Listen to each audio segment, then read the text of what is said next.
High বন্ধুরা, good evening. কি করছো সবাই আর কেমন আছো? ঝটপট করে বলো তো দেখি কমেন্ট করে। আর কে কোথা থেকে দেখছো, কারা নতুন পেজে, সেটাও কমেন্ট করে জানিও।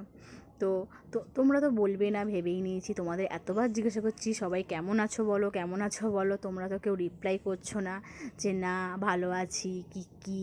তাই ভাবলাম তোমরা যখন রিপ্লাই করছো না, আমি না হয় তোমাদের সাথে একটু গল্প করি। তো সন্ধ্যাবেলায় বসেছিলাম, বসে বসে বোরিং লাগছিলো, বাবিন সোনাই পড়ছে, বাবিন সোনাইকে যেহেতু পড়াতে এসেছে, তাই ভাবলাম আমি রান্নাটাই সেরে ফেলি। তো আজকে আমি আলুর দম আর পরোটা বানাবো। আর আজকে না কথা বলার মতন কেউ ছিল না, একটু গল্প করতে ইচ্ছা করছিল। তাই ভাবলাম রান্নাটা করতে করতে তোমাদের সাথেই না হয় গল্প করি। কারা কারা নতুন আছো অবশ্যই আমাকে হাই লিখো তো। আর যাদের যাদের ফলোও লাগবে তারাও হাই লিখো। যারা যারা নতুন আছো হাই লিখলে আমি সবাইকে ফলো ব্যাক করবো, তোমাদের কথা দিচ্ছি। তো যাই হোক, দেখতেই পাচ্ছ আমি রান্না করছি। কে কে খাবে বলো, চলে এসো। আমার বাড়ির ঠিকানা আমার প্রোফাইলে দেওয়া আছে, সবার নেমন্তন্ন রইল, আসতে পারো।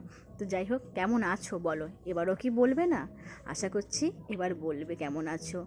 তো ভিডিওটা যদি ভালো লেগে থাকে একটা লাইক করো, আর না লাগলেও অন্তত কেমন আছো জানি। তো আজকে গল্পটা এখানেই শেষ করলাম। Tata, good night.